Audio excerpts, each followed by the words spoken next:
Aïe les amis, bonjour. Écoutez, moi je suis en mode maison. Et puis là, en ce moment, je fais un régime. J'ai perdu un tout petit peu. J'ai un grand chemin à suivre, mais je suis très contente parce que j'ai perdu un peu de poids et en ce moment, j'ai pris la décision de faire du sport tous les matins, à peu près une trentaine de minutes. Ça me convient bien. Parce que déjà ça me fait du bien moralement et physiquement je trouve que je dégonfle par rapport à la stagnation que je subis, en fait, que je subis en étant à la maison. Mais je suis assez contente et je suis fière de moi, voilà, de voir que je maigris un peu, mais bon.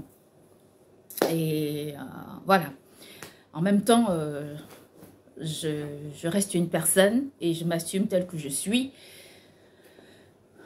Peu importe mon poids, peu importe ma taille, peu importe ce que je suis une personne qui s'aime énormément. J'ai beaucoup d'amour pour moi et j'invite toutes les personnes qui s'aiment à se sentir bien. Moi, je ne me sens pas du tout bien en prenant du poids. C'est très compliqué pour moi parce que je n'ai jamais été vraiment quelqu'un qui prenait du poids. Certes qu'à une période, à une époque de ma vie, j'ai pris du poids, mais j'ai vécu pendant très très longtemps sans forcément être une personne qui prenait du poids. C'est pour cette raison que ça m'embête. Mais moi, je me trouve très bien comme ça. Et au fur et à mesure, je vais faire des efforts pour moi-même, pour commencer. Alors, je vais faire cette vidéo ce matin. Je suis en mode maison, hein. Là, vraiment, c'est mon manteau pour rester à la maison. C'est voilà. En plus, c'est moi qui l'ai cousu, donc je suis très contente de le porter.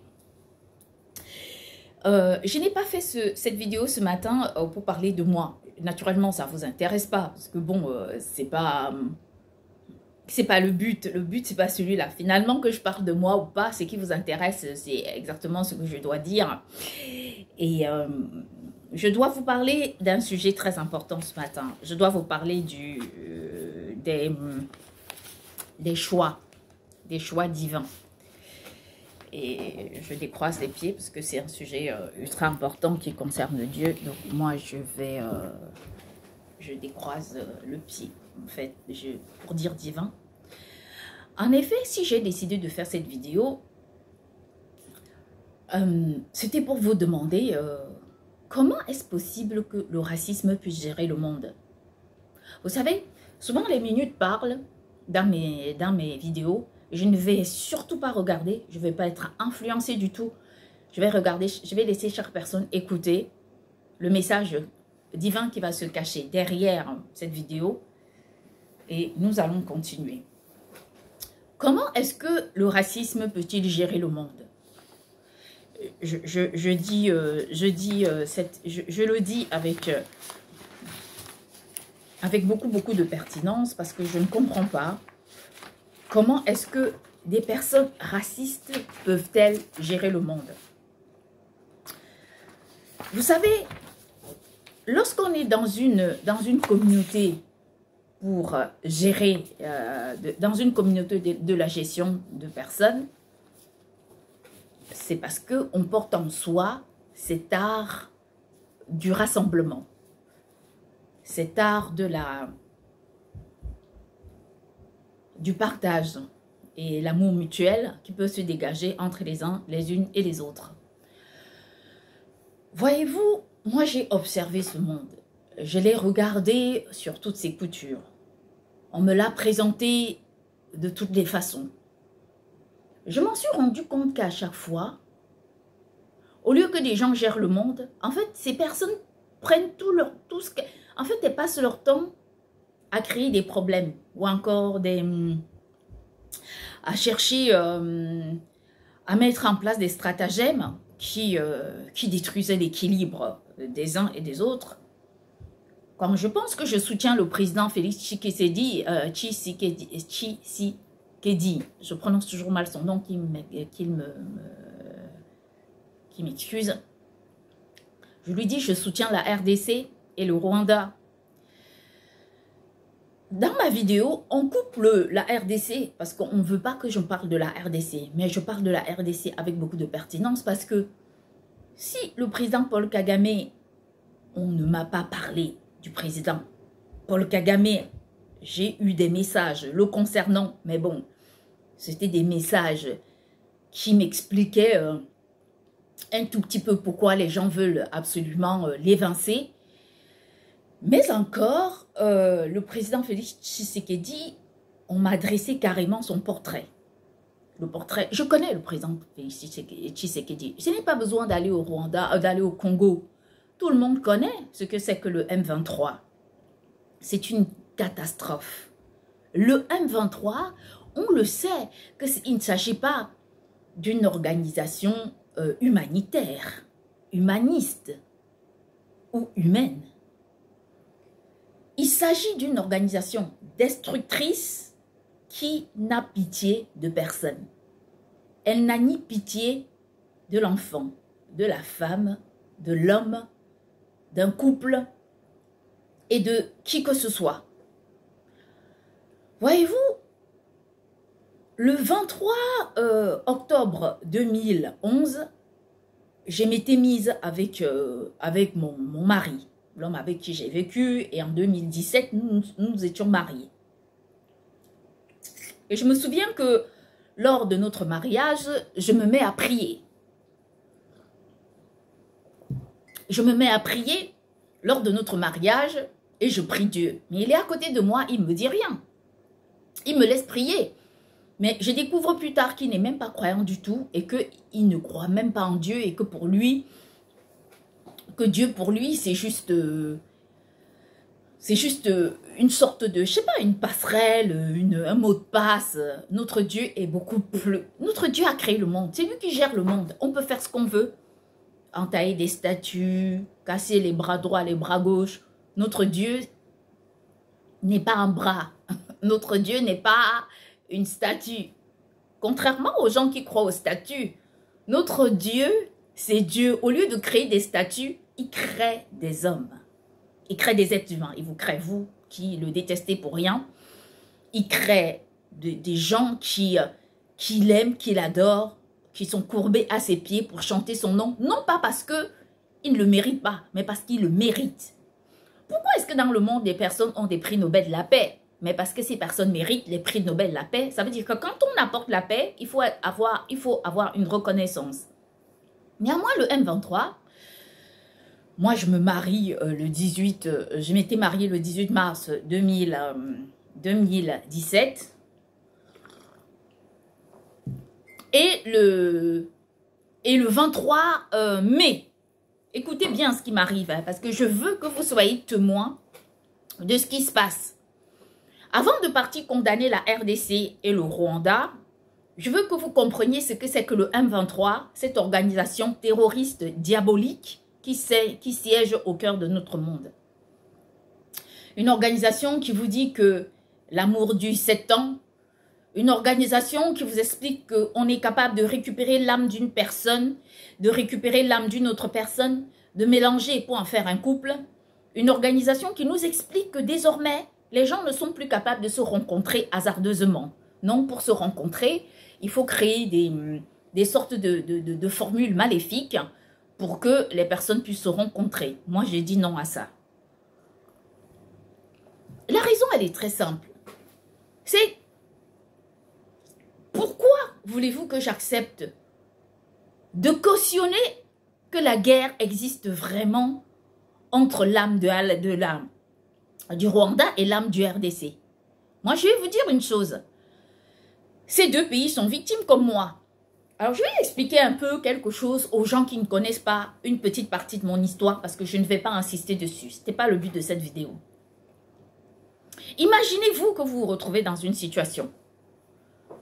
Vous rencontrez, vous faites la connaissance d'un groupe de personnes 3 années plus tôt. On dit bien 3 ans. 365 jours multipliés par 3. Donc, vous faites leur connaissance, vous collaborez avec ces personnes pendant 3 ans. Vous les connaissez pendant tout ce temps. Et, en fait, on ne vous dit jamais rien. vous menez votre vie, tout le monde connaît la situation familiale de tout le monde, et vous, vous êtes au milieu. Et puis, quelque temps après, vous apprenez régulièrement les mariages respectifs des personnes qui vous chapotent, et vous dites, oh c'est bien, telle personne se marie, tel patron se marie, c'est très bien, tel autre se marie. Vous programmez votre mariage, et avant de programmer votre mariage, vous entendez qu'il y a un autre patron qui se marie au mois de septembre, donc il va se marier là, donc il se marie. Vous aussi, vous vous mariez au mois de mars. Et c'est une fois que vous vous mariez au mois de mars, je me marie au mois de mars 2017. Et au mois de mai, donc une fête s'organise entre les collaborateurs. Maintenant, je me pointe du doigt, parce que tout à l'heure, je ne voulais pas me pointer du doigt, mais comme je vous ai dit, c'est mon histoire. Je vais vous expliquer pour que vous compreniez le mécanisme qui se cache derrière le M23. Amen, même la lumière brille du ciel. Et il y a une fête qui s'organise, une fête professionnelle qui s'organise le 23. Je suis désolée, je veux heurter personne, mais je vais défendre une cause qui semble très juste. Une fête professionnelle s'organise le 23 mars 2018.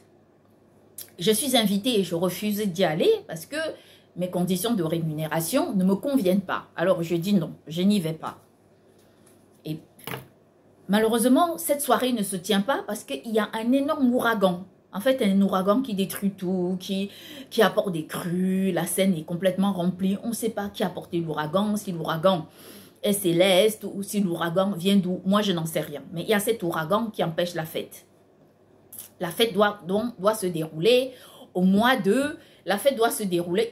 Il reporte la fête pour le mois de mai. De mai 2018. Alors moi, je suis très contente. En fait, entre-temps, ma situation, ma rémunération change. Je suis plutôt contente, je suis satisfaite de l'équipe avec laquelle je travaille. Les choses se passent mieux. Alors, je décide d'aller à la fête. Et c'est comme ça que le 23M, je me retrouve face au M23.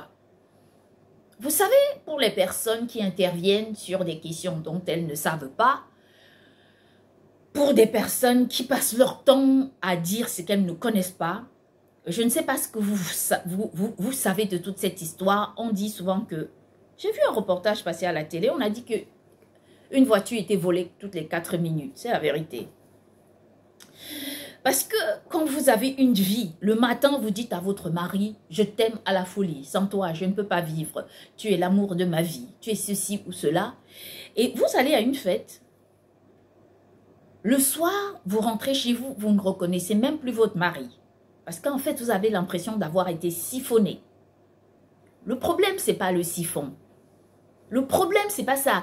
C'est que, vous savez, dans la vie, vous dites souvent que, bon, ce n'est pas un problème. Quand les choses se déroulent comme elles se déroulent et si elles se déroulent convenablement, elles peuvent être complètement différentes. Et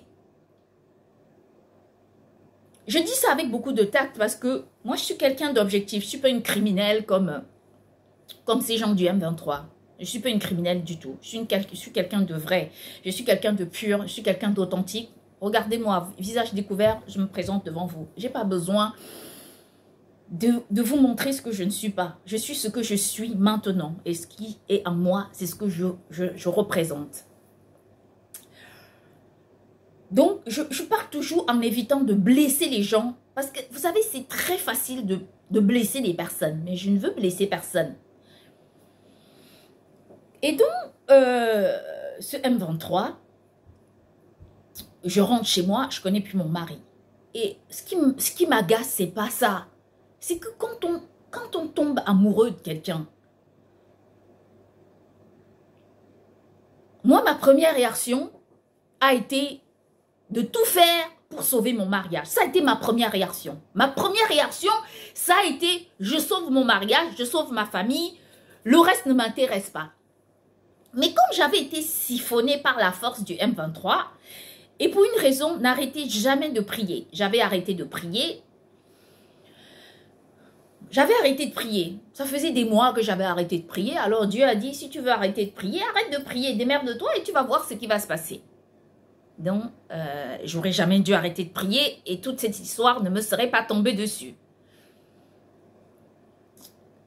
Donc, mon âme était en vagabondage. J'avais arrêté de prier, donc personne ne surveillait mon âme. On disait à mon âme, alors fais ce que tu veux. Ce n'est pas toujours comme ça parce qu'il y a des gens qui ne prient pas, mais qui font leur tradition et ça conforte leurs âmes. Faites attention hein, parce que les traditions aussi ont un certain clivage avec le rapport avec Dieu. Et donc ce jour-là, je suis complètement siphonnée par cette histoire. Je suis happée par cette réalité et je me retrouve face à une histoire qui me dépasse, qui dépasse tout mon entendement.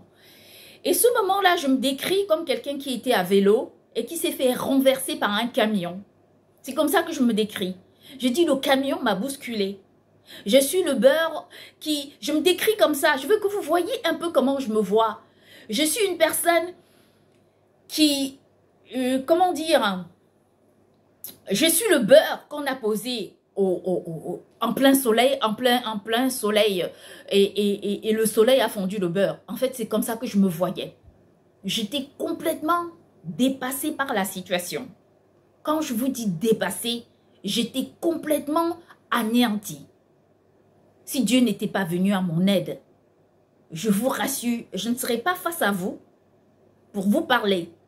Parce que, je vais vous dire pourquoi je vous dis que le M23, c'est une catastrophe. Parce qu'il y a plein de gens qui ne connaissent pas mon histoire et qui peuvent se dire, oui, elle passe de mec à mec. Franchement, je vais vous dire, moi, mon rêve, c'est passer ma vie avec un homme. Mais pas n'importe lequel. Un homme qui peut m'aimer à n'importe quel prix. Comme je vous ai toujours dit, dans le ciel, il y a énormément de prophètes que je connais. En fait, que je connais. Chacun peut prendre comme il veut. Mais, même si ce n'est pas possible, ce serait le prophète Moshe qui viendra me mettre dans une situation absurde. Je dirais au prophète Moshe, je te dis non. Parce que le prophète Moshe, c'est quelqu'un qui doit me respecter, qui doit m'aimer et qui doit servir le monde tel qu'il a toujours servi le monde. Voyez-vous, le M23, c'est une organisation terroriste. Ce n'est même pas le Rwanda ou la RDC. C'est ce que ces deux personnes, ces deux pays ignorent. C'est un régime étranger qui vient mettre à porte-à-faux ces deux pays pour les diviser. Parce que, qu'est-ce qui s'est passé entre... Vous croyez que... Regardez aujourd'hui ce qui se passe, pardon, sur la scène internationale. On regarde l'Ukraine, on regarde la Russie. Ces deux pays se sont retrouvés au milieu d'une histoire de guerre. On dit que le président Zelensky avait été informé de l'histoire avant le président Poutine. Peut-être. Mais peut-être que lui aussi s'est retrouvé manipulé face à une histoire terrible. Totale, et donc ils se sont même retrouvés en guerre sans forcément savoir. C'est ça la réalité. Pourquoi cette guerre ne s'arrête pas? S'ils avaient leur mot à dire. Je ne crois pas qu'un président soit au pouvoir d'un pays, à la tête d'une population, et regarde sa population mourir, être tuée, décimée, sans le moindre sentiment. Je ne crois pas. Donc quand on regarde le M23, moi, je dis, mon ex, mon mari, avec qui je ne suis pas toujours divorcée dans l'histoire que vous connaissez, il s'est mis avec une femme pendant 7 ans. Son ex, qui était d'origine argentine, il s'était mis avec cette femme pendant 7 ans. Au bout de 7 ans, écoutez-moi, je ne vous ai jamais raconté ça. Au bout de 7 ans, elle est tombée amoureuse de son patron. Et c'est comme ça qu'ils se sont séparés. Et quand ils se sont séparés, moi, il m'a connue. Ils avaient décidé de se séparer. Bien sûr que leur histoire n'a rien à voir avec la nôtre. La nôtre était basée sur une sorte de complicité, de tout ce qu'on veut que j'ai construit. Mais lui, il a été marié avec une femme. Au bout de 7 ans, ils ont divorcé. Et écoutez bien le taux du prêt bancaire immobilier que j'ai eu. J'ai eu un taux de prêt bancaire auprès de ma banque de 2,70. Ça veut dire que vous deux, au bout de 7 ans, il y aurait 0. Vous comprenez un peu ce que ça veut dire? Et je l'avais rencontré et on s'était mis ensemble le 23 octobre 2011. Alors, si on continue, vous allez dire, le 23 la suit. Mais oui, cette date me suit. Parce que quand on arrive au 23M 2018, je me retrouve face à cette histoire. Mais le pire, c'est pas ça. C'est que je vous rassure, que je demande à en discuter. Que depuis le mois de mai, bien sûr qu'il me se passe ça, mais je n'ai qu'une demande. C'est, s'il vous plaît, je veux juste parler. Accordez-moi juste la possibilité de parler. On ne m'accorde pas cette possibilité. On ne m'accorde pas cette possibilité. Le 20 juin, quand je rencontre ce monsieur, il devait me voir une semaine plus tôt. Donc, il ne vient pas me voir. Il préfère venir une semaine plus tard. Bon, il vient le 20 juin. Alors, je me trouve face à une histoire parce qu'on dit souvent, oui, si tu arrives à faire tomber une femme amoureuse de toi, elle devient généreuse. Bien sûr qu'elle devient généreuse. Toutes mes priorités, naturellement, je suis entre ma famille et lui. Parce qu'entre le mois de mai, entre le 23 mai et le 20 juin, les choses se passent que je n'arrive même plus à manger. Je prends une cuillère de nourriture, je mets à la bouche et je suis coincée. Je ne peux pas avaler. Je commence à fondre, à fondre, à fondre, à fondre. Je ne comprends pas. Et le 20 juin, quand je le vois, c'est le paroxysme de l'histoire. Je ne sais pas s'il vient me voir parce que il a un gris-gris en poche ou il me met dans un truc qui fait qu'au lieu de manger, au lieu de ne pas manger, je deviens plutôt anorexique. Je n'en sais rien. Je suis complètement dépassée par la situation. Et donc, je réfléchis. Entre-temps, je me dis, bon, il faut que je me sauve de cette entreprise. Donc, il vient. Je lui dis, j'ai envie de monter une affaire. Je veux monter une affaire. Je lui dis, j'ai envie de partir. Et en même temps, j'ai envie de partir parce que je sais que peut-être si je reste, je n'aurai jamais de réponse à ma question. Donc, si je pars, je pourrais le rencontrer quelque part pour qu'il m'explique un peu ce qui se passe. Et donc, je décide de chercher à travailler ailleurs, à monter ma propre entreprise. Et naturellement, je mets en place un business plan pour monter une entreprise sur la saisie des dossiers de financement et le secrétariat à distance.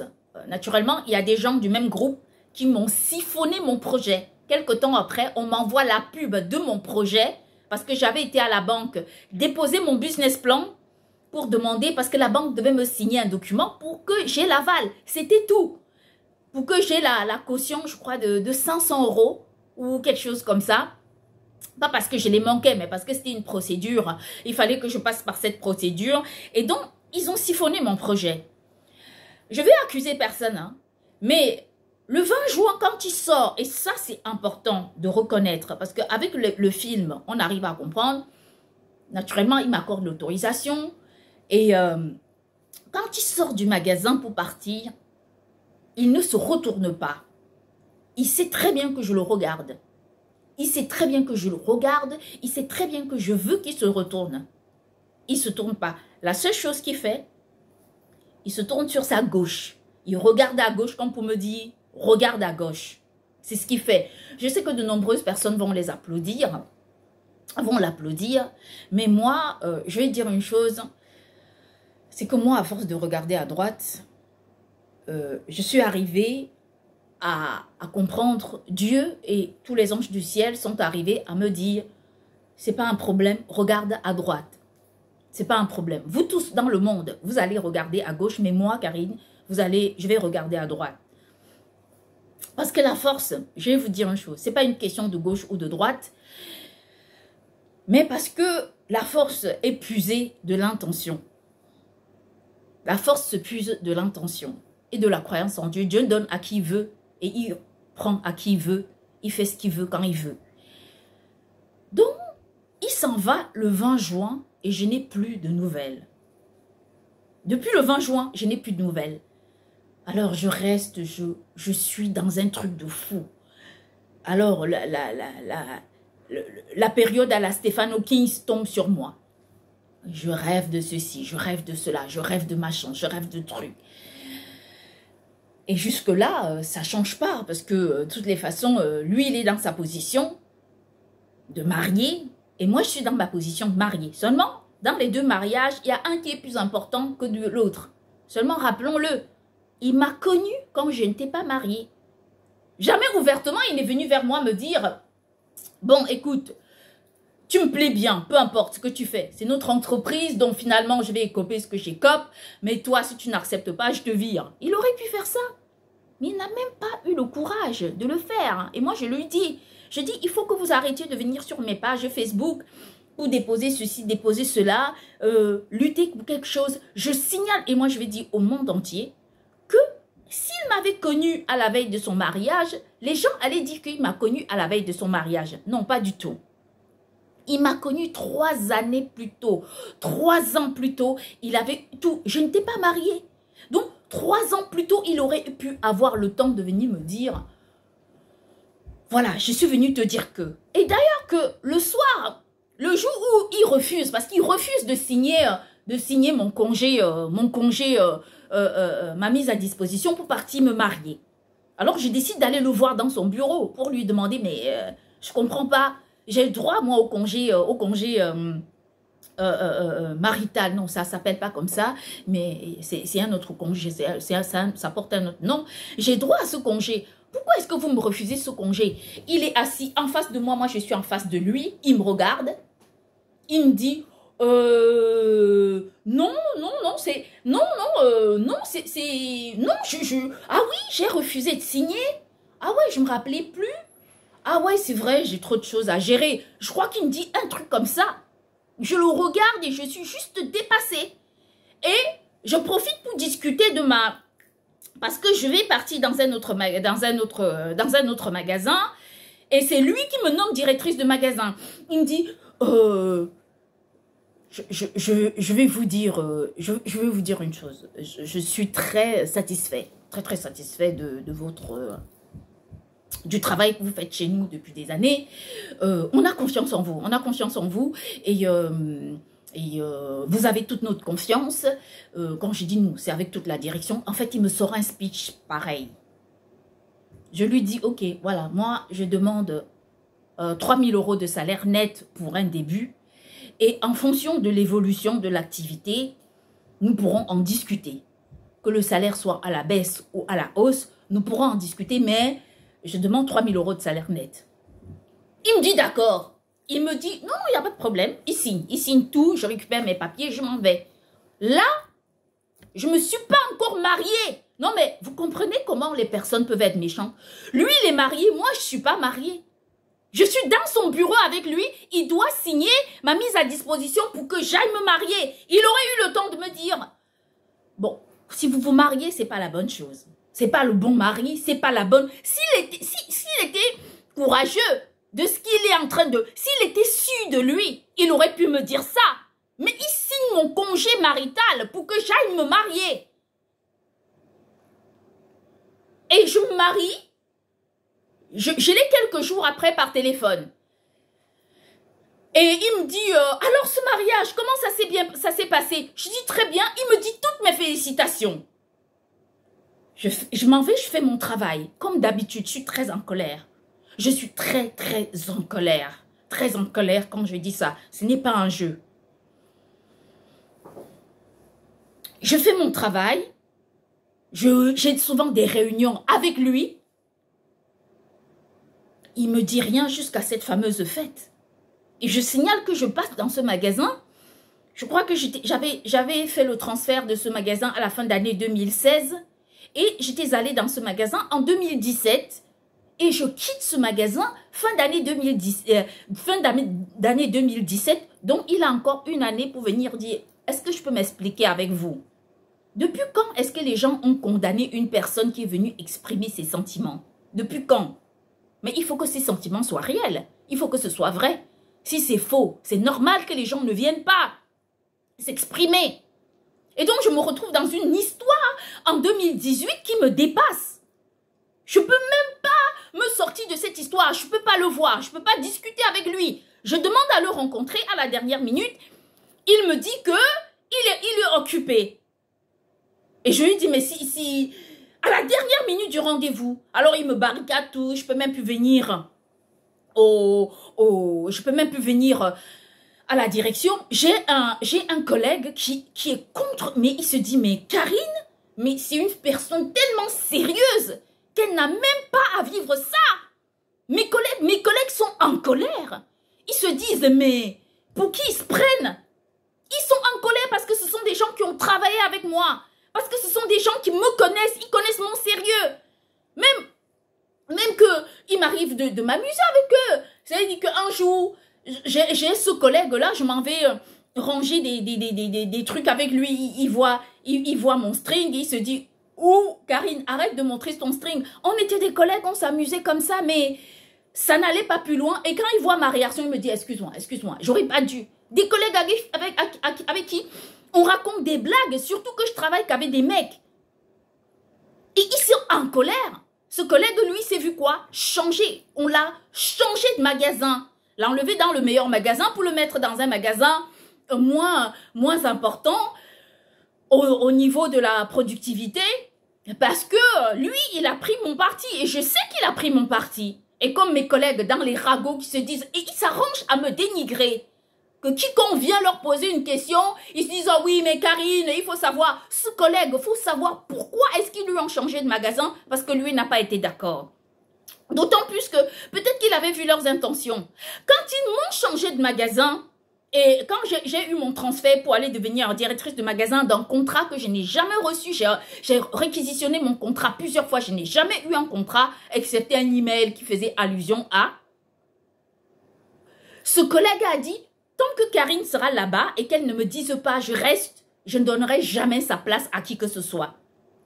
Quand je quitte ce magasin, je lui demande de revenir dans le magasin où j'étais parce que là-bas, dans ce magasin, je faisais plus de chiffre d'affaires. Ils me disent non, ils m'envoient dans un magasin. J'arrive dans ce magasin-là, je ne tiens pas une seule journée parce que les collègues qui étaient leurs amis deviennent désagréables envers moi. Je change pour aller dans un petit magasin. Donc, pour vous dire à quel point les personnes peuvent être méchantes. Aujourd'hui, qu'est-ce que ces gens réclament? C'est-à-dire qu'on va compter 3 années que ces gens m'ont connu avant. Une année que j'ai travaillé pour eux. Plus à partir de l'année 2018, ça fait 11 ans. Ça fait combien d'années? 11 ans. Et vous réalisez, non, ça va faire 10 ans cette année, et vous réalisez qu'il y a des gens qui viennent devant la plateforme internationale aujourd'hui réclamer des choses. Vous pouvez imaginer à quel point on peut être méchant avec quelqu'un, en vouloir, moi je vous dis à vous. Comment est-ce que, si vous êtes à ma place, vous réagirez? Vous vous jeterez dans la gueule du loup? Vous irez tomber entre les mains des gens qui ont fait de votre vie ce que c'est? Et d'ailleurs, mon licenciement se passe encore de façon très bizarre où je demande à garder mon travail. Finalement, je me dis, mais une question d'amour, je ne peux pas garder mon travail. Je ne peux pas perdre mon travail pour une question d'amour. Mais on me fait comprendre que non, je ne peux pas rester. Et ils ont le droit de licencier qui veulent. C'est ce qu'ils m'ont dit et je n'ai aucun problème avec ça. Je le vois, il vient me voir. Et écoutez très bien, il vient me voir le 4 octobre. Il vient me voir. Il ne vient pas me voir. Il y a une fuite d'eau dans le magasin. Donc, il vient dans le magasin à cause de la fuite d'eau. Et je parle avec lui, je ne vais pas citer avec la personne avec qui il était, c'est quelqu'un que je respecte énormément et ça ne m'intéresse pas de citer. Il vient voir, il vient dans le magasin, il est habillé tout en bleu, ainsi de suite. On parle et tout. Et quand je veux qu'il reste, il sait que je veux qu'il reste parce que je dois parler avec lui. Il dit, j'ai mon rendez-vous. Il dit, j'ai mon rendez-vous. Alors, mais d'une façon, mais hautaine, mais l'humilité qui manquait de cette histoire, la méchanceté. On voyait un diable à cornes sur la tête de ce type. Je vous rassure, le manque d'humilité. Donc, et quand je dis ça, franchement, c'est une sorte d'anecdote. Parce que chez les Bamileke, on danse bien avec les cornes. Ça veut rien dire. Tout ça, c'est du grand vent. Mais on voyait à quel point il me dénigrait. Et moi, je prends sur moi. Je me dis, c'est pas un problème. Peut-être que si, peut-être que ça. Mais à quelque part, je sens qu'il y a un truc louche qui ne va pas du tout. Je sens que c'est une histoire dans laquelle je m'enfonce et qui ne doit pas aller. Le lendemain, le 5 octobre, je lui envoie un message. Et je lui dis, j'essaye de, un peu, une sorte de forcing. Je lui dis, écoute, notre histoire d'amour, apparemment sa femme tombe sur le message, ce qui est un peu normal, c'était prévisible. J'ai présenté mes excuses à cette femme, parce qu'on n'a pas à subir ça. Mais j'étais dans un état terrible. J'étais dans un état de désolation impossible, implacable. J'étais dépassée par la situation. Et donc, alors j'ai toute la direction qui m'appelle, faites pas toutes, les essentiels, oui, présente tes excuses, ce n'est pas normal. Je leur dis, je présente pas mes excuses parce que ce que je ressens est réel. En fait, c'est moi qui pensais que c'était réel. Personne ne pensait à la réalité de cette histoire du M23. Finalement, quelques jours après, j'ai mon collègue qui est... écoutez, hein, le collègue qui travaille avec moi, qui était dans le magasin, on a développé le magasin, ensemble le magasin commençait à fonctionner. Il part passer son temps à la direction. Naturellement, c'est quelqu'un qui part toujours, qui dit toujours du bien de moi. Mais pour vendre sa place, pour pouvoir le mettre dans un meilleur magasin, je ne sais pas quelle est la magouille qui se passe. On le sort du magasin où j'étais. Avec lui, on le met dans un meilleur magasin et on sort mon collègue qui me défend toujours. On le met dans le magasin où on était, où il y a moins de productivité. Vous voyez ce que je veux dire? C'est un peu ça la réalité. Donc quand je vois les gens aujourd'hui, il y a un racisme accru qui s'est aggravé au sein du monde entier. Moi je dis une chose. Peut-être que vous voulez que je n'intervienne plus dans vos histoires. Peut-être c'est vrai. Mais si vous croyez que moi je vais oublier les gens qui ont la même couleur que moi, je ne vais pas les oublier. Parce que moi je suis d'une couleur et cette couleur je l'assume. Les gens de ma couleur n'ont rien fait du tout. Amen. Ce ne sont pas des personnes qui créent des problèmes. Nous, les gens de ma couleur, en totalité, ce sont des personnes, bien sûr qu'il y a des mauvais, des méchants comme partout. Ce sont des personnes qui savent aimer les gens. Parce que dans la profondeur de l'esprit, on a cet enseignement-là. Comment voulez-vous opter pour la gérance du monde avec des personnes qui détestent d'autres personnes à cause de leur couleur? En quelque sorte, on m'a rejeté parce que j'étais noire. Et vous croyez que ma couleur a subitement disparu? Je vous appelle, vous les racistes, à avoir le cœur touché. Si vous en avez un, et si vous n'en avez pas, on en passe. Comment voulez-vous que je me trouve en face des gens qui me détestent à cause de ma couleur et que je leur donne un bénéfice du doute? C'est pas possible. C'est juste impossible. Et d'ailleurs, je vais vous dire une chose. Vous savez, quand Dieu fait les choses, il invite n'importe quelle personne au cœur d'un projet. Il te donne... Les gens ont dit qu'ils ont défié Dieu. On leur demande comment vous avez défié Dieu. Vous pouvez nous expliquer en quoi? Dieu tous et vous courez. Moi, je vais vous dire ce qui se passe. La première fois, j'ai vu que j'étais noire en Occident, c'était quand j'avais commencé à partir dans des synagogues. J'ai été racisée. En fait, on me détestait. Le président de l'association des Juifs noirs, qui était M. Gershom, dont on n'entend plus parler de lui, Gershom déclarait une chose. Le racisme qui plane dans des synagogues sont juste inimaginables. À l'époque, j'y allais, je n'y vais plus. J'ai même changé ma façon de pratiquer la religion. Je ne suis pas musulmane du tout et je n'ai pas envie de l'être. Je ne pratique pas la religion juive moderne. Je pratique ma tradition. C'est ma tradition Bamileke que j'ai traduite en religion. Il faut que les gens soient très très clairs. Je veux que ce soit très clair pour n'importe quelle personne. En fait, c'est ma tradition que je pratique. Donc, quand on voit un tout petit peu, aujourd'hui, des gens me disent que je dois aller au milieu des gens qui détestent ma couleur. Moi, j'ai envie de leur dire non, pardon. Pardon. J'ai été mariée à des gens de couleur blanche, européenne. Je n'ai pas senti que j'étais noire. Moi, j'ai senti, bien sûr que le racisme, on en vit partout. Mais j'étais une personne normale. Mais là, j'ai senti que j'avais un problème. depuis l'année 1975, les falachas d'Éthiopie ont été transportés par des avions d'Éthiopie pour être implantés en Israël. Écoutez très bien, ce peuple, je ne sais même pas ce qu'il est devenu pendant la guerre. Ce peuple a été tellement racisé.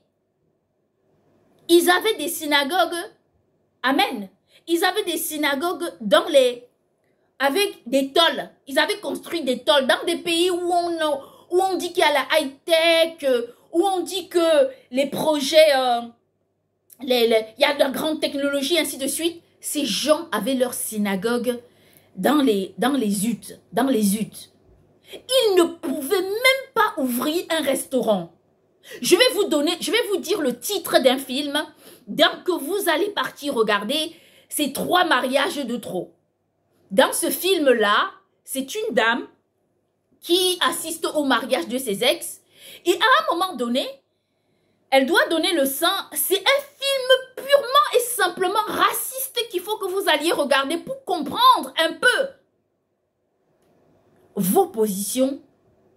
Et nous avons une autre pensée. Peu importe que ce soit la vôtre ou pas. Le monde continue, nous avançons. Moi, j'ai confiance en Dieu. Je n'ai pas confiance en vous. Je vous aime beaucoup et je vous respecte beaucoup. Mais moi, toute ma confiance est en Dieu. Avec ou sans vous, notre projet avancera. Peu importe les magouilles que vous pouvez mettre en route, ça n'aboutira pas. Tant que Dieu n'a pas dit oui, ça ne marchera pas. Cette femme, à un moment donné, il y a une autre femme qui lui donne un bébé. Donc, le bébé a faim. Alors, elle sort son sein, elle donne au bébé. Et l'autre femme vient, elle récupère le bébé et elle dit, comment est-ce qu'un sein noir pouvait donner un sein à un enfant blanc, parlant du prophète Moshe.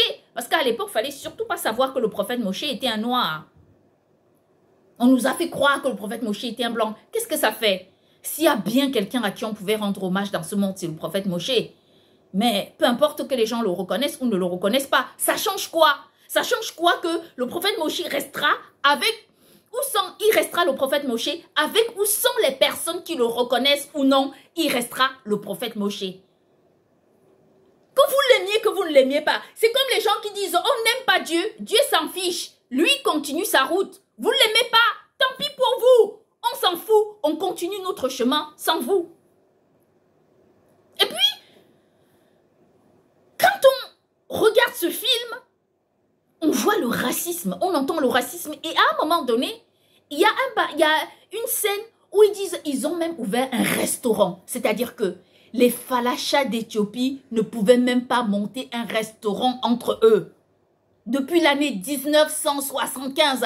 Alors, expliquez-moi comment moi, une noire d'origine africaine, j'aurais pu m'en sortir dans ce milieu si ce n'est Dieu qui m'a dit, Karine, je te mets de côté, fais attention à toi. Vous savez quoi? Allez regarder ce film. 3 mariages de trop. C'est l'intitulé de ce film. C'est sur toutes les plateformes. Regardez, écoutez le message. Écoutez le racisme qui se dissimule dans ce film. Et vous croyez que moi, en étant tellement bête, en étant tellement idiote, je vais aller sauter dans un trou noir et je vais me dire, oh, je suis avec... Mais cette histoire dans ma vie n'existe plus. Je ne veux plus entendre parler de cette histoire dans mon existence. S'il faut que je change radicalement mes comportements pour avancer, je changerai radicalement mon comportement pour avancer parce que dans ma vie, cette histoire n'existe plus et je ne veux plus en entendre parler. Je ne veux plus qu'on fasse allusion sur mes pages. Je ne veux plus qu'on vienne sous les musiques que j'aime ou encore sur la musique de DJ Shinsky ou que j'écoute depuis des années sans connaître les codes et les couleurs. Mettre, ah oui, c'est un numéro que tu dois aimer, 1,tant million de personnes, 1, ceci, cela. Je m'en fiche. Et je vais vous dire une chose.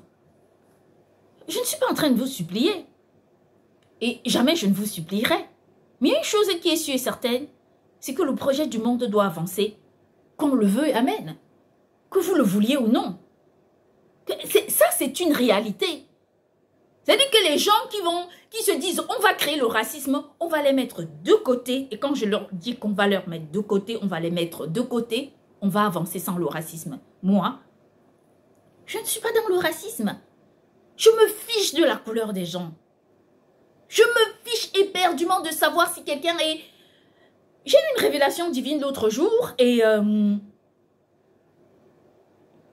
J'ai eu une révélation divine l'autre jour et Dieu qui me dit... En fait, il m'a dit quelque chose qui m'a trop étonnée et que je ne vais pas révéler. Mais, si vous croyez que moi, je vais faire comme vous, moi, je ne ferai pas comme vous. Ça, c'est sûr et certain. Dieu peut devenir de la couleur qu'il veut, quand il veut, comme il veut, au moment où il veut. L'essentiel, c'est que son monde soit porté. Vous croyez que moi, que je vais me retrouver peut-être entre les mains d'une personne qui va me dire, tu ne vas plus prier, tu ne dois plus croire en Dieu. Moi, Karine... Je vous rassure, je ne dormirai pas. Ce sera un soir, il n'y aurait pas de deuxième. Si je vous le dis, croyez-moi, je dormirai un soir, il n'y aurait pas le deuxième. Papa Yahvé a toujours porté ma vie. Et j'ai vu ce que ça fait. Quand les gens comme nous arrêtons de prier. Parce que les gens qui te cherchent, qui ne trouvent pas.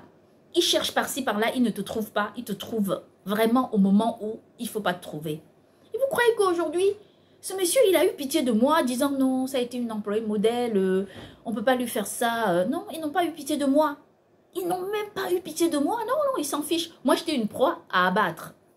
Mais Dieu m'a élevée. Croyez-vous qu'après avoir travaillé toutes ces années, souffert, pleuré par l'oppression que je vivais, je vais repartir, moi, me mettre dans cette histoire et j'invite les gens à se poser la question, on se dit, mais pourquoi vous avez attendu tout ce temps? Pourquoi avoir attendu tout ce temps? Si c'était vrai, alors pourquoi ne lui avoir n'être pas parti la voir pour lui dire la vérité? Vous voyez, moi je suis entrée dans une sorte de cycle terrible à cause de tout ça.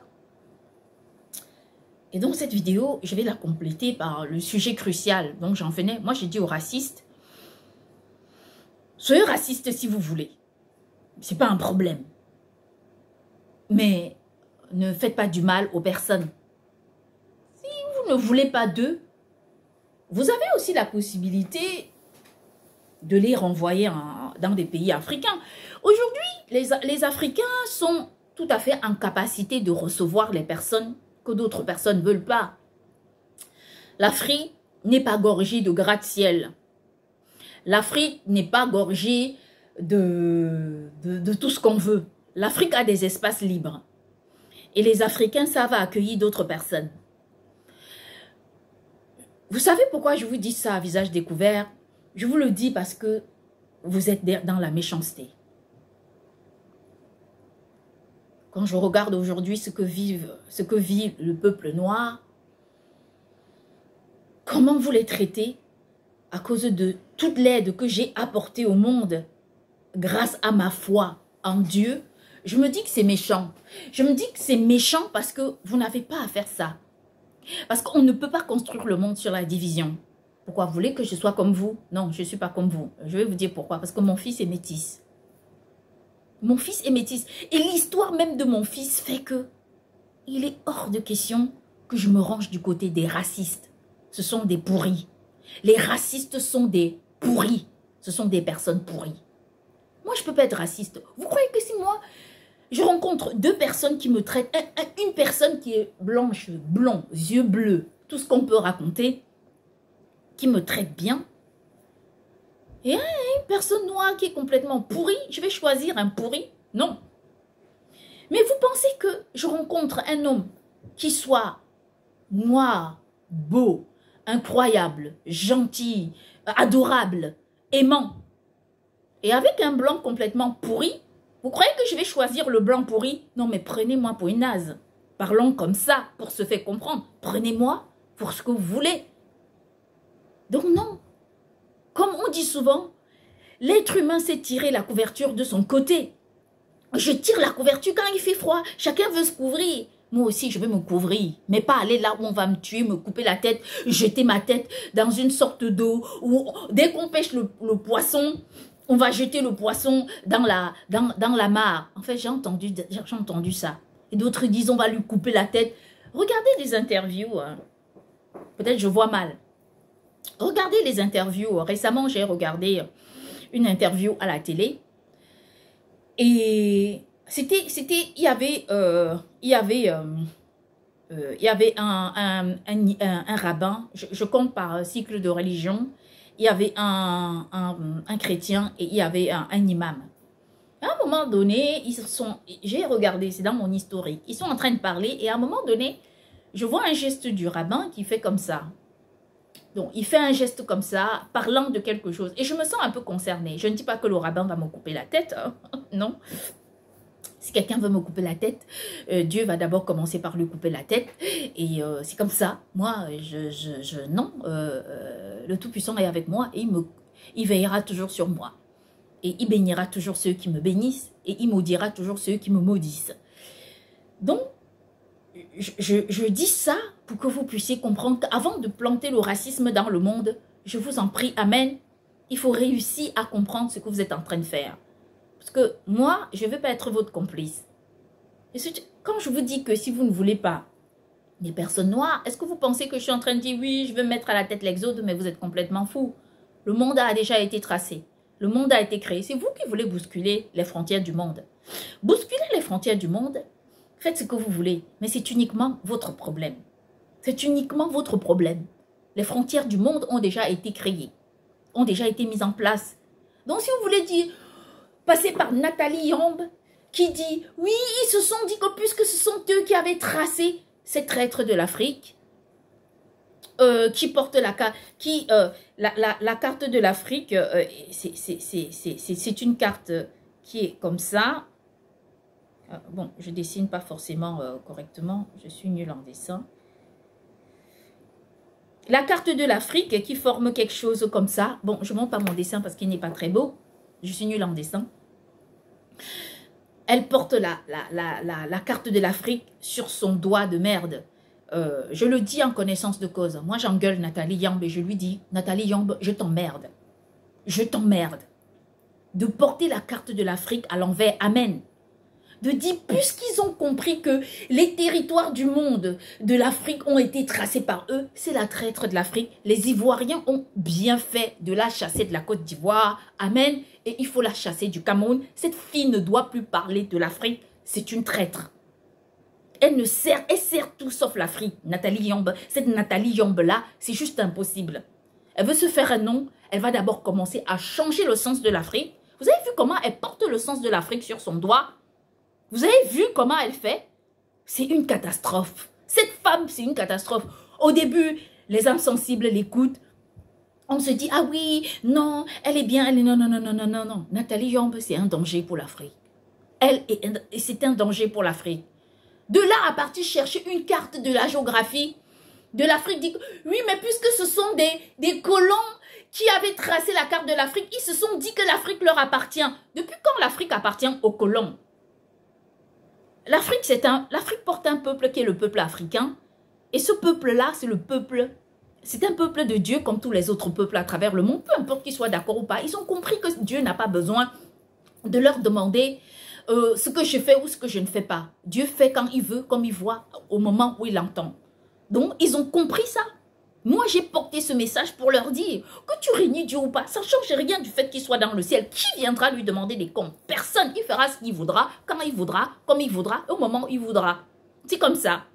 Et donc, il y a des gens qui se sont dit, ils ont mis Nemrod à défier Dieu en mettant le 53. Je ne sais pas, je ne connais pas le symbole de ce que c'est, mais il y a des gens qui se sont dit, ah oui, il y a des années, ils se sont dit, on va faire ceci, mais ils ont bien vu que ça n'a pas marché. Ce que Dieu ne veut pas, ça ne marche pas. Et moi, je ne peux pas courir après quelque chose, ni un homme, ni une personne dans ce monde. Si Dieu est avec la personne, alors la personne marchera de ses propres pieds et viendra me trouver là où je suis. Ou encore, trouvera un moyen. Vous croyez que moi, je suis une personne qui clique sur une photo ou bien sûr que, à force de faire des rêves, on se sent, on peut développer des sentiments à travers des rêves parce que les rêves, finalement, transmettent des réalités. Mais très, très vite, on se pose des bonnes questions. On se dit, mais attends, On ne vit pas dans les rêves, on vit dans la réalité. Et comme on vit dans la réalité, on ne peut pas cliquer sur une photo et avoir des sentiments pour des gens. Donc, néanmoins, je n'étais pas en train de parler de ça. Je voulais juste redire mon soutien au président Félix Tshisekedi et au président Paul Kagame pour leur dire que je suis désolée pour ce qui arrive à leur territoire et qu'eux-mêmes ne savent même pas l'issue de cette guerre qui les implique directement, naturellement, c'est sur leur territoire et donc le M23, c'est la seule personne responsable et j'espère qu'elle est contente de ses crimes. Il faut qu'elle les compte correctement parce que bientôt, ça va se retourner sur ses propres enfants. Si je leur dis bientôt, si je dis au M23 bientôt, ça va se retourner sur toi. Peut-être que, amen, peut-être que tu ne comprends pas qu'on t'a dit il y a des années, arrête avec cette guerre. Mais comme tu veux continuer avec cette guerre, c'est ton problème. On ne dit rien, on regarde et puis on laisse les choses se passer comme elles doivent se passer. Moi, on sait à quel point je me suis accrochée à cette histoire. Pendant des années et des années, jusqu'à l'année dernière, je me disais, oui, c'est une histoire divine. Alors, comme c'est une histoire divine, je ne peux pas me séparer de là. Je suis arrivée à me dire que le M23 ne devait rien m'apporter. Alors, je suis passée à autre chose. J'ai continué ma vie et c'est comme ça. Amen. Et c'est comme ça que je suis mon chemin. Moi, j'ai confiance en Dieu. Ce n'est pas l'orgueil, c'est la vérité, c'est la véracité. Je ne peux pas vous dire mieux que ça. Je ne peux pas utiliser un autre langage qui soit complètement différent de celui que j'utilise maintenant. C'est exactement ce que je voulais dire. Alors, également, je voulais parler, on change carrément de contexte, hein, parce que ça n'a rien à voir avec ça. Je vais faire appel à la sécurisation. À la sécurisation des peuples à travers le monde. Voyez-vous, les États passent leur temps à nous dire qu'il faut payer les impôts, qu'il faut payer ceci, qu'il faut payer cela. Moi, je vais leur dire une chose qui est très très simple. C'est que quand on regarde le monde, comment il se déroule, on a les États qui votent des budgets colossaux pour lutter contre les produits illicites, contre la consommation des produits illicites. Non seulement les maisons de rétablissement, toute l'armée qui est mise en place pour la sécurisation des peuples et de la population, tous les processus stratégiques qui sont mis en place pour que les produits illicites ne puissent pas fonctionner, on se dit soit vous êtes contre ces produits illicites, soit vous êtes des complices. Moi je dis aux États, ils savent comment je parle, moi je suis quelqu'un d'authentique. Parce que si vous êtes un État et vous savez que les produits illicites circulent sur votre territoire, peu importe, hein, que ce soit le Cameroun, un pays en Afrique, en Amérique, en Asie, en Europe, en Océanie. Je vais vous poser une question. Pourquoi vous venez demander des impôts? Vous venez demander au peuple de vous payer des impôts et d'augmenter les impôts tout le temps. En plus, d'autant plus que ce sont les impôts sur les revenus qui vous servent à la lutte contre ces produits illicites. Donc vous nous dites que ce sont des produits illicites et donc vous n'êtes pas d'accord. Vous en êtes sûr de ne pas être d'accord? Parce que, excusez-moi, quand on établit les prises des drogues dans le monde, on les établit à des montants vraiment colossaux. On dit que ces prises-là nécessitent des montants exceptionnels. Et tous les jours, on nous dit oui, on a saisi des produits illicites qui représentent des milliards d'euros. On ne dit pas de quelques milliards, on dit de dizaines et des dizaines de milliards d'euros. Pardon, excusez-moi, mais je vais vous poser une question. Comment est-ce que vous laissez le peuple utiliser, en fait, acheter avec l'argent de la nation, vous mettez en place un boom de l'effet de la jauge en vendant des produits illicites au sein d'un territoire qui siphonnent des milliards et qui les ramènent à des endroits donc de je ne sais où. Cet argent, vous ne vous préoccupez jamais de récupérer. De vous dire, ok, qu'est-ce que nous avons à y voir avec des distributeurs? Nous allons lutter contre les consommateurs et les consommatrices. Celui qui achète des produits illicites doit répondre devant la juridiction de son pays, doit être amendé. Vous savez, Il y a une chose quand même qui est assez incroyable, c'est que tous les jours nous vivons et nous avons peur de nous retrouver un jour face à cette réalité des produits, de la consommation des produits illicites, même sans s'en rendre compte.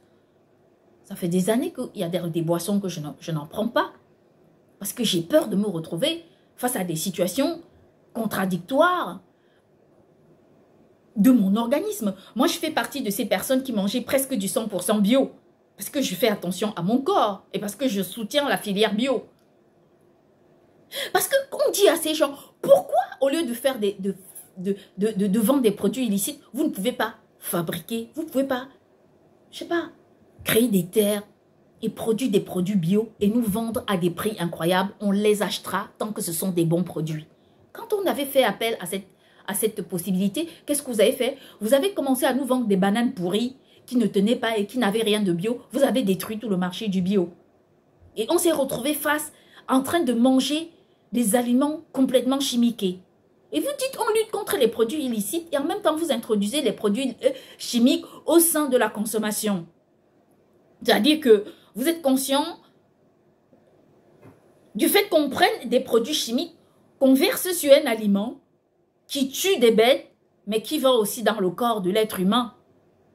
Et à partir de là, vous nous dites tous les jours, ah oui, non mais ce que nous allons faire, c'est qu'il faut lutter efficacement contre les trafiquants. Vous êtes sûr que vous luttez contre les trafiquants? Et comment ça se développe?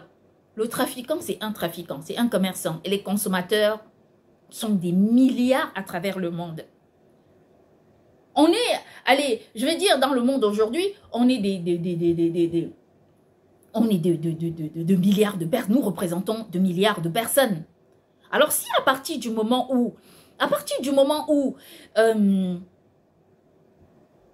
on se dit, vous ne consommez plus la drogue, tout cet effet de la jauge que vous avez mis en place, qu'est-ce qui va se passer? C'est que ces milliards-là vont revenir dans les caisses des États et vous allez pouvoir développer les secteurs professionnels pour éradiquer ce chômage. Vous allez pouvoir détruire les ghettos. Vous allez pouvoir niveler le socle social pour apporter aux êtres humains une possibilité de vivre éloignée de la nocivité. C'est ça une réalité. C'est une réalité. Je dis que arrêtez d'augmenter les impôts, allez chercher de l'argent aux endroits où se trouve l'argent. Vous imaginez que on est dans un monde dans lequel on est incapable de se dire on va voter un budget pour développer les pays pauvres et y gagner de l'argent. On a des pays aujourd'hui qui ne produisent rien du tout. Mais leur seul but, c'est d'attendre que les gens de fabriquer des produits illicites, c'est comme ça qu'ils arrivent à vivre. Et comment vous allez les sortir de là? Vous allez leur dire, oh oui, toi, on va t'amender. Et alors, tu ne dois plus consommer des produits illicites, tu ne dois plus vendre des produits illicites. Mais non, c'est pas de cette façon. Il faut donner la possibilité à ces gens de s'en sortir. Qui veut se retrouver en prison? Personne. Qui veut rencontrer des difficultés? Personne. Tout comme ces guerres que vous créez, je veux que vous vous sentiez responsable du fait que l'émergence des trafics de produits illicites vient aussi du fait que le manque d'équité, d'égalité et de respect mutuel existe dans ce monde. Et il faut le reconnaître, et ça, c'est une vérité. C'est une réalité. Donc, comment est-ce que vous avez pu? C'est-à-dire que il fut un temps où moi j'achetais un poulet, quand je dis un coq, un chapon de Noël qui était un coq bio. L'os était dur comme fer.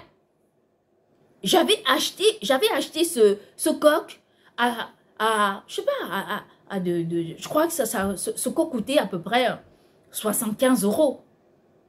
Ce coq était tellement, on avait mangé pendant des jours. Mais la chair était incroyable, c'était du bio. Et d'ailleurs que je me rappelle dans lequel magasin bio dans lequel je l'avais acheté, ces gens m'avaient regardé comme ça, ils étaient surpris que j'achète, mais pour ma santé, j'avais acheté. Alors, si vous mettez en place la possibilité aux gens de devenir des agriculteurs et de bien gagner leur vie, de ne pas devenir des agriculteurs et de devenir des misérables, de devenir des gens qu'on ne respecte pas. Être agriculteur, avoir une belle voiture, être agriculteur, avoir une belle maison, un beau domaine, nourrir le monde, amen, efficacement. Alors, vous allez implanter des terres à cultiver dans ces endroits où les gens vendent les drogues et tout ça, où ils fabriquent les drogues. Je vous rassure, même ces gens vont travailler légalement, licitement, et ils vont fabriquer des produits pour changer la vie des gens et non pas pour la détruire. Ça, c'est une réalité. Mais si vous ne luttez pas pour la cause humaine, si vous ne luttez pas pour défendre l'être humain, si vous ne luttez pas pour défendre l'équité dans le futur, alors vous n'avez rien compris du tout. Et ça, c'est la réalité. Et ça, c'est la véracité. J'ai dit qu'aujourd'hui, on voit cette prépondérance. L'histoire commence tout petit à petit. Alors, elle grimpe, elle grimpe, elle grimpe, elle grimpe, et elle continue de grimper. Mais jusqu'à quand est-ce que nous allons rester entendre cela? Jusqu'à quel moment allons-nous entendre cela? Ça, c'est une réalité. C'est-à-dire que vous regardez les gens se détruire et vous en êtes content. Dans un de mes livres, qu'est-ce que je dis? Je dis, nous avons réussi à faire quelque chose d'assez incroyable. À dire aux gens, mais arrêtez de consommer de l'alcool au volant. Nous y sommes arrivés ou pas? Eh bien, bien sûr, nous y sommes arrivés. Nous sommes parvenus à ça. Vous savez pourquoi? Parce qu'on a pensé à la cause humaine. Il y a une diminution parfaite. Pourquoi? Parce que des stratégies de réhabilitation ont été mises en place pour changer les mentalités. Aujourd'hui, quand vous prenez un thermomètre, et les mentalités ont changé. Comme aujourd'hui, vous prenez un thermomètre, vous placez, il n'y a plus besoin de chercher un endroit. Ah oui, mais le thermomètre, où est-ce que je le mets?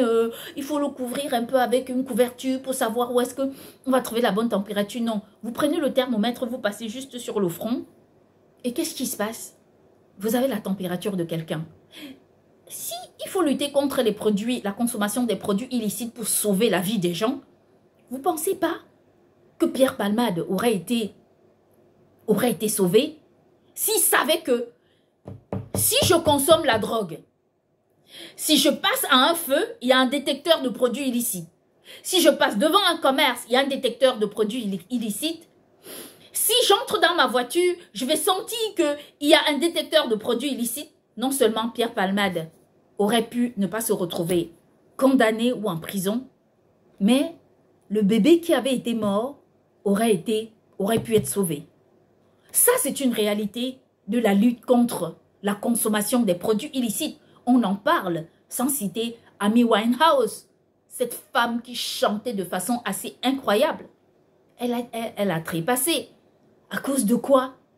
De la tolérance de ce qui n'est pas tolérable, de la section, du racisme au sein de la société. Parce que vous créez des gens qui doivent réussir et d'autres qui doivent échouer. Pendant que ceux qui échouent se retrouvent dans le camp des échoués, il y a des gens comme ça qui viennent dire, on va vous aider aussi à avoir une belle voiture, à pouvoir vous en sortir. On va aussi vous aider à être quelqu'un et à être quelque chose. Et à partir de là, pendant que vous êtes dans votre camp avec ceux qui se prennent pour des privilégiés, dans l'autre camp, il y a des gens comme ça qui viennent dire, on s'en fiche de la pensée d'autres personnes, on doit vous aider. C'est exactement de cette façon que ça se passe. Moi, j'appelle à ça. Vous savez, moi, je dis, je mets toujours un frein. Hein. Moi, je ne conduis pas des voitures haut de gamme. Je ne connais pas. Quand j'entre dans une Tesla, je ne sais même pas où je vais ouvrir parce qu'il faut appuyer un bouton, il faut faire ceci. Mais bon, je ne sais pas. Toujours est-il, c'est plaisant quand on va chez Uber de remarquer qu'on est pleine course et on a une Tesla qui déboule pour nous prendre, pour nous porter. Non, mais il ne s'agit pas de la pub. C'est vraiment une façon de freiner et ne pas entrer dans l'orgueil, de rester sur l'humilité. Je vais vous dire une chose qui est vraiment... on ne peut pas se dire qu'on sécurise le monde seulement en luttant contre l'alcool. Bien sûr, c'est important. On a gagné pour le tabagisme. On peut gagner aussi pour pour la lutte contre les produits illicites. Ce n'est pas pour être contre les gens. Moi, je leur donne des solutions. Je leur donne des solutions. Je leur dis, ayez vos terres, défendez le bio, cultivez du bio, mangez mieux, vivez longtemps, vendez du bio, les gens vont vous respecter et vous allez gagner beaucoup d'argent. Le marché du bio a connu un boom économique incroyable. On est passé de quelques centimes, en fait, quelques centimes, n'exagérons pas, de quelques dizaines d'euros à des milliards d'euros. Le bio a répondu présent sur la scène internationale. Tous les pays convoitaient du bio. C'est nous qui devions gagner. Pourquoi? Parce qu'on était en train de nettoyer notre planète. Notre planète devenait propre. Qu'est-ce que ça vous fait? Vous pouvez changer les mentalités, changer la façon de créer vos produits. Les produits organiques existent. Bon, sauf si c'est voulu et volontaire de vendre des produits chimiques. Comme par exemple, verser un produit chimique pour tuer une chenille sur une plante. En même temps, avaler le produit, l'aliment sur lequel la chenille est morte, en sachant que ça part dans l'organisme de l'être humain. Je ne vais pas entrer dans les détails de tous les bienfaits du bio que nous avons connus. Mais moi, j'invite des gens à consommer du bio. Et c'est très important. D'ailleurs, quand on parle un peu, et je vais employer ce terme parce que c'est pour ça que j'ai freiné, j'ai ralenti pour ne pas entrer dans l'orgueil. Non, je ne voulais pas entrer dans l'orgueil. Et je voulais freiner un peu et je voulais appeler à la... Je vais évoquer cette question de la sécurisation des véhicules. Vous voyez, moi, il y a une chose qui me dépasse. Et moi, je dis, vous savez pourquoi je suis contre les guerres? Parce que c'est la pire connerie qu'on puisse connaître au sein du monde. Parce que être un représentant d'une nation, c'est pas être un guerrier. Quand on représente une population, on doit aimer sa population. Dieu dit, aimez-vous les uns les autres. C'est ça la différence qui existe entre Dieu et les méchants. Dieu dit, aimez-vous les uns les autres. Ça veut dire quoi? Ça veut dire que aimez les gens. Ne les détestez pas. Ne leur apprenez pas ce qui est mal. Amen. Apprenez-leur ce qui est bien. Apprenez-leur ce qui est parfait. Apprenez-leur ce qui est juste. N'apprenez pas le mal aux gens. Aimez-vous les uns les autres. Et ça, c'est la réalité. Contrairement à ce qu'on croit, la guerre, c'est la haine par excellence. C'est le moment où on dit à quelqu'un, prends cette arme et tue l'autre personne. Est-ce qu'on empêche aux États d'acheter des armements pour protéger leur pays? On ne leur dit pas non. Mais dans notre projet, il n'y a pas besoin de protéger un pays. Dans notre projet, il y a besoin de vivre. Et l'amour peut tout changer dans le monde. On peut réussir à dire aux gens, l'amour peut tout changer. Ça, les gens peuvent se transformer par amour dans le monde. Parce qu'on les aime. Il y a des gens qui m'écoutent parce qu'elles savent que je ne suis pas dans la manipulation et je ne le serai jamais. Je ne m'y mettrai pas. Vous savez, c'est un exercice qui dépasse un peu mon entendement. D'ailleurs, je vais vous inviter à entendre ceci. Quand on parle des véhicules aujourd'hui, moi, ça c'est une histoire qui m'a dépassé. Mon café est froid. En fait, on voit des gens qui achètent des voitures à des dizaines de milliers d'euros ou de dollars ou de francs CFA ou encore du yen ou tout ce qu'on veut. En fait, on réalise que ces voitures, en fait, depuis des années, on nous embobine le crâne exactement avec la même chanson. Le même chant. On a volé une voiture. On a volé une voiture. On lutte contre les voleurs de voitures. Une voiture a été volée cette nuit dans telle ville. La voiture de telle personne a été cambriolée. Les voleurs ont cassé une vitre et ils sont entrés, ils ont volé la voiture. C'était un SUV qui a été volé et qui est parti qui s'est retrouvé dans un pays de je ne sais plus où. C'est une alarme, on est en train de casser une voiture. Et en fait, on vous dit simplement, on peut ne plus voler de voiture.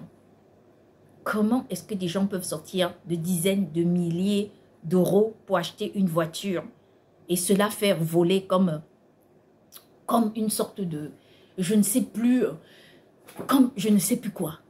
Déjà, première des choses, on nous dit que les métiers ne se développent pas. Bon, moi, voilà une proposition que je fais. Vous savez que je ne dis jamais rien pour rien. Je dis des choses parce que la volonté divine m'aide aussi à accomplir ce que je dis et me donner aussi la sagesse que j'ai. Parce que moi, je crois fermement en Dieu et que j'aime beaucoup Dieu et que je sais que la sagesse vient de Dieu, l'amour vient de Dieu, la force vient de Dieu et que Dieu donne la force, l'amour, l'intelligence et la sagesse aux gens qui sont avec nous et ceux qui sont contre nous, qui les rendent comme ce qu'elles veulent être. On peut développer un métier qui s'appelle les métiers des gardiens de voiture. Ça, c'est un premier point, parce que j'en viens, moi, à la voiture elle-même. C'est-à-dire que dans chaque ville, est-ce que c'est impossible ce que je vous dis? Non. Dans chaque ville, il peut exister des parcs souterrains géants où les gens viennent garer leurs voitures, comme des métros. Mais au lieu d'être des métros, ce sont des endroits où les gens stationnent leurs voitures. C'est pas comme si à Paris, on ne peut pas construire un parc géant pour garder les voitures des personnes qui n'ont pas de parking. Bon, en fait, bref, dites-nous ce que vous voulez, divisez Paris, détruisez les rues, rétrécissez les rues, faites comme vous en avez envie, c'est votre problème. Mais bon, je vais vraiment entrer dans beaucoup d'humilité. Et donc, c'est possible. Et donc, ce métier, quand il se développe, c'est quoi? C'est que les gens viennent garer leur voiture et ils payent tous les mois aux gens qui gardent leur voiture. C'est un métier comme tout un autre. La voiture peut être nettoyée, la voiture peut être... et le matin ou à l'heure de récupérer la voiture, les gens viennent récupérer leur voiture et ils sont tranquilles. C'est possible d'avoir un parc géant ou plusieurs parcs géants dans des villes. Déjà un, pour sécuriser les vols, pour limiter les vols et pour créer de l'emploi. Et c'est possible de financer, parce qu'avec tout l'argent que la guerre, qui finance les guerres, c'est possible de faire ça au sein de son territoire et de sortir, de marcher dans les rues et de ne pas avoir peur. Peur de rencontrer une personne droguée qui nous fait du mal, peur de rencontrer un voleur qui nous fait du mal, peur et qui ne nous comprend pas, qui ne comprend pas notre lutte. Enfin, notre lutte, notre position, nos conseils. Peur de rencontrer des gens qui montent des plans contre nous à la con parce qu'elles ne veulent pas simplement nous entendre, parce que ça les dérange qu'on aime les gens et qu'on parle aux gens de façon respectueuse et respectable, sans orgueil et dans la plus grande humilité qui soit. Voyez-vous? Déjà, ça apportera de l'emploi. Et de l'autre côté, prenons la voiture en elle-même. Moi, j'ai fait un métier, j'ai eu la chance dans ma vie de connaître, de faire beaucoup de métiers. Et ça, c'est un métier que je connais. Je sais vendre des ouvertures des maisons. Portes, fenêtres, baies vitrées. En fait, je peux faire des baies vitrées. En fait, je peux changer. J'ai travaillé dans une entreprise de bâtiment qui me permet en fait de changer. J'étais commerciale itinérante et donc je vendais les fenêtres. On vendait du double vitrage, du triple vitrage. J'avais souvent mes collègues qui râlaient. Karine, pourquoi tu proposes ces vitrages-là aux clients? Il y en a marre. C'est trop lourd et tout. Les clients n'ont pas le budget. J'ai dit, le client a le budget. Si un client a le budget de payer du double vitrage, il peut payer du triple vitrage. Quand on regarde l'épaisseur d'un double vitrage, d'une fenêtre, comment dire, d'une fenêtre en PVC ou en aluminium, en fait, elle n'est même pas large de 10 cm. Et quand on regarde l'épaisseur d'une portière de voiture, il y a des endroits où c'est la voiture, l'épaisseur de l'ouverture de la voiture, de la porte de la voiture, de la portière est beaucoup plus large que ça, que 10 cm. Vous voyez ce que je veux dire? C'est-à-dire que le double vitrage nous aide en quoi? Non seulement de nous isoler, de nous protéger, de nous protéger. Donc, il a un rôle beaucoup plus énergique qu'autre chose. Mais au-delà de ça, il y a des options qui sont, par exemple, le vitrage feuilleté, phonique, ainsi de suite. Si par exemple, vous avez du double vitrage et que vous ne voulez pas avoir du bruit, c'est possible de vous mettre, d'avoir des vitres phoniques qui vous coupent du bruit, notamment les personnes qui vivent sur des grandes avenues, posent ce genre de vitrage parce que, en effet, elles ne veulent pas de bruit, elles veulent être au calme chez elles et parfois même écouter la musique sans forcément déranger d'autres personnes de voisinage, si les murs sont bien isolés et si le... Exactement. Donc, c'est aussi ça. Il y a l'isolation comporte plusieurs critères. Il y a l'isolation phonique du plafond déjà, des fenêtres, des murs, du sol, ainsi de suite. Donc, on peut complètement isoler un espace. Et donc, les voitures peuvent aussi bénéficier des vitrages, par exemple. Et si, par exemple, vous voulez un vitrage feuilleté, vous avez la possibilité d'utiliser un vitrage feuilleté. Un vitrage feuilleté, c'est quoi? C'est ce qu'on appelle les vitrages. Ce ne sont pas des vitrages sécurité. Quand vous cognez, comme celle que vous mettez sur les voitures, Carglass répare, Carglass remplace. J'aime bien Carglass.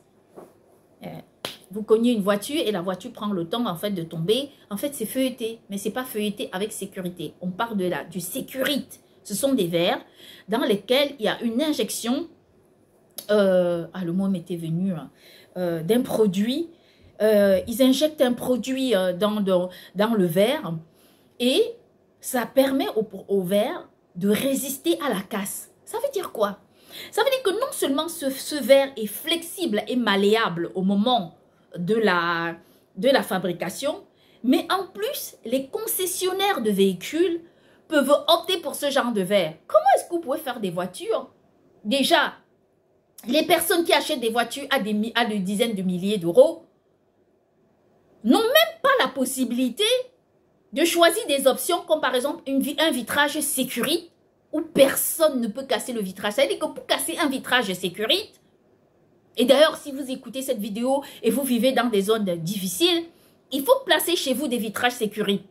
Maintenant, si vous oubliez vos clés à l'intérieur, il faut vraiment faire appel à un serrurier parce que vous ne pouvez pas casser tout seul. Ça prend des heures et des heures pour casser un vitrage sécurité. Parce que le vitrage est feuilleté, parce que non seulement le vitrage est feuilleté, mais on injecte un produit lors du processus de la fabrication pour sécuriser le verre de façon à ne pas le casser facilement. C'est comme une sorte de colle qui non seulement on a le verre, mais qui est collé et par-dessus, il y a même des verres sur lesquels on colle.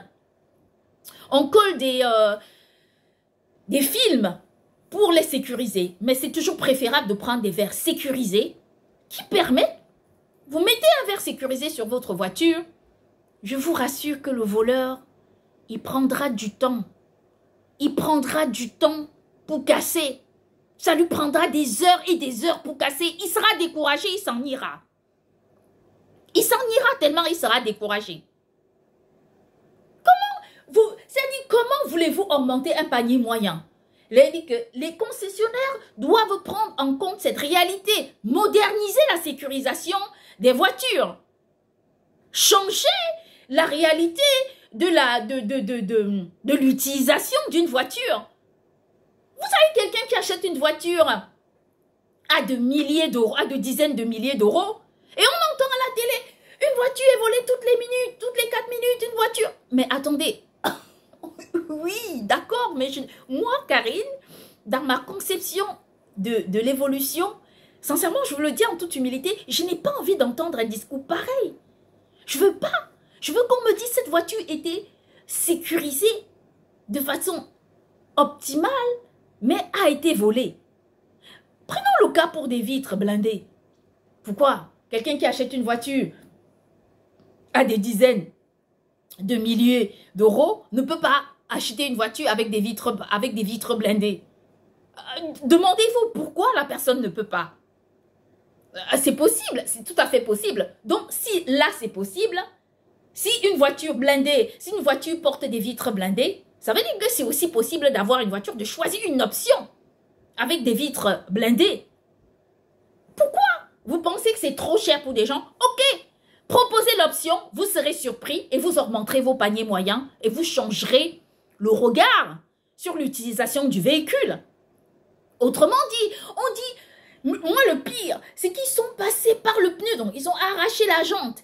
Et donc, quand ils ont arraché la jante, ils ont atteint le système. Mais vous ne pouvez pas protéger le système par une sorte de grille. C'est-à-dire, avant de créer le système, qui est quand même un système colossal, autant augmenter le volume. la grosseur du pneu, vous protégez le système par une sorte de sécurisation. Est-ce que c'est possible ou pas? Oui, c'est possible. Donc, c'est possible de protéger le moteur par une sorte de grille sécurisée avec plusieurs points de fermeture. C'est possible? Oui. Ça ne se fait pas. Prenons le cas des portières. Quand vous ouvrez la portière, Dans les maisons aujourd'hui, bien sûr que notre protection, on connaît, vient aussi on n'est pas naïf. Il y a des gens qui nous protègent aussi et on leur dit merci infiniment. On n'oublie pas, on est très reconnaissant. Mais tout ce que je vais dire, c'est que on dit souvent, tire la couverture de ton côté. Moi, j'appelle les concessionnaires à faire une chose, à réviser la fabrication, la conception de la voiture. Quand on regarde la voiture, aujourd'hui, vous avez une maison. Rentrons dans notre maison, on ouvre la... Alors, je ne vais pas parler de la maison, je vais rester sur du vitrage, parce que le vitrage, la fenêtre est beaucoup plus adaptée pour expliquer. Si je parle de la porte, ils vont dire, oui, mais ce n'est pas une porte, Karine nous dit n'importe quoi. Alors non, je vais rester sur la fenêtre. Vous vendez, quand nous vendons la fenêtre aux gens, on peut même vendre des fenêtres à clé, ou encore quand nous vendions. Vous ouvrez la fenêtre, il y a plusieurs points de sécurité. Pourquoi sur les portières des voitures, il n'y en a pas? On ouvre une voiture, ça s'ouvre sur un petit coin et on referme. Quand on prend les portes blindées, les portes blindées sont sécurisées partout. C'est-à-dire que pour ouvrir la porte blindée, il faut être capable d'ouvrir avec des clés aujourd'hui de plus en plus sophistiquées. Je ne dis pas que ça change tout, mais que des éléments comme ceux-ci qui peuvent être proposés comme des options aux consommateurs, aux utilisateurs et aux utilisatrices de véhicules, ça peut changer non seulement le panier moyen, transformer tout à fait le panier moyen des concessionnaires, mais en plus apporter une autre vision de la voiture. Les voitures, aujourd'hui, on nous apporte des voitures qui sont, je ne sais plus comment, surélevées. Ça sert à quoi d'avoir une voiture si c'est facile d'entrer dedans et de la voler? Ça sert à quoi? Autant mettre des options en place qui protègent les voitures. Des options qui protègent les voitures. Qui peut dire non à ça? Personne. Et ces options, est-ce qu'elles sont magiques? Est-ce que je les ai créées? Non. C'est à partir de la vraie vie, quand je regarde autour de moi, que je m'en rends compte que, ah oui, non, mais telle chose est possible. Telle autre chose est possible. Vous croyez que pour le vitrage feuilleté dont je parle, et comme Carglass remplace, Carglass peut avoir du vitrage feuilleté. Donc, vous croyez que ce vitrage, si vous proposez à quelqu'un qui vous achète une voiture, je ne sais pas, à des dizaines de milliers d'euros, je ne sais pas, disons 30, 40, 50 000 euros, 70 000 euros comme avec une Tesla ou plus. Bon, je sais qu'il y a des gens qui achètent des voitures beaucoup plus chères. Hein. Maintenant, ça se discute. Chacun gère son argent comme il veut. Il y a des gens qui achètent une Lamborghini à des millions d'euros. Bon, ça c'est... Tu as des millions d'euros, tu achètes une voiture à des millions d'euros. Je ne sais pas comment est sécurisée une Lamborghini, mais si une Lamborghini est sécurisée de façon à ce que tu puisses entrer dans une Lamborghini parce que tu as cassé la vitre, alors c'est un problème. Donc, quand quelqu'un vous achète une voiture, donc on se limite à la norme, c'est-à-dire à la généralité, on remarque quand même que si la personne est capable de se dire, je remonte un peu plus d'argent, pour acheter, pour avoir des vitres, un vitrage feuilleté, pour avoir une clé pour protéger le système, pour avoir une grille sécurisée pour protéger le moteur, ainsi de suite. Quand je parle de grille, naturellement, c'est pour ne pas créer pour ne pas surchauffer le moteur et tout le branchement. Une grille parce que ça respire, mais une grille sécurisée qui peut être fermée de façon à ne pas attendre. Bien sûr que on va me dire, oui, mais les phares, les ceci, les cela, même les phares peuvent être sécurisés. Il suffit de trouver un moyen technologique qui permette que quand la personne sort de sa voiture, dès qu'elle ferme, il y a une grille qui se place devant les phares et qui s'emboîte. C'est-à-dire que vous mettez des grilles de façon à ce que la grille s'emboîte dans une autre partie inférieure et sécurise et les phares et le reste. Tout ça est possible. Mais peut-être que, comme je disais tout à l'heure, pour la lutte contre la consommation des produits illicites, est-ce que peut-être c'est volontaire? Moi, je n'en sais rien, moi. Sincèrement, je vous dis la vérité. Est-ce que c'est volontaire? Aucune idée. Aucune idée. Donc, quand on...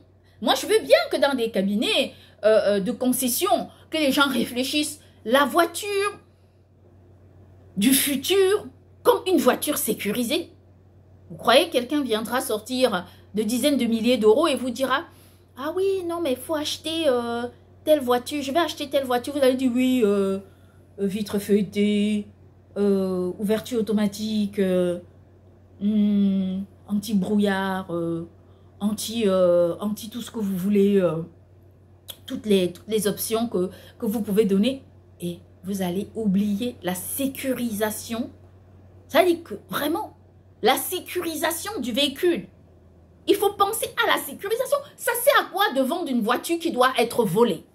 Vous êtes tranquille de vendre une voiture à quelqu'un et de savoir qu'on n'a pas fait tout ce qu'il fallait pour protéger la voiture. Vous êtes content? Non. Il ne faut pas vendre une voiture volée ou une voiture à voler. C'est-à-dire qu'aujourd'hui, on a des gens, quand on part, je sais pas, prenons le cas de Peugeot. On part chez Peugeot, on lui dit... ouais, mais moi, j'ai envie de m'acheter une Peugeot comme ci, comme ça. Et Peugeot vous dit, d'accord, je vous vends une voiture. Bon, je ne dis pas Peugeot parce que Peugeot veut qu'on vole ses voitures. Mais quand on se trouve chez Peugeot, on achète une voiture. Qu'est-ce qu'il fait? Il nous vend une voiture, sachant que la voiture peut être volée. Est-ce que c'est son problème? Non, il a déjà vendu. Mais ce n'est pas son problème, mais ça reste une question de conscience. Ou encore chez, je sais pas, aller chez Nissan, chez... je ne sais plus, moi, tous ces concessionnaires, aller chez Volkswagen. Moi, ma voiture, c'est une Volkswagen. Bon, la seule fois où je me suis fait voler avec ma voiture, c'était quand on avait posé ma voiture à la fourrière. Ils m'ont fait un truc, trafiqué, voler des pièces. Je ne sais plus si c'est à voler des pièces. Je me suis retrouvée avec le tuyau d'échappement qui s'était percé.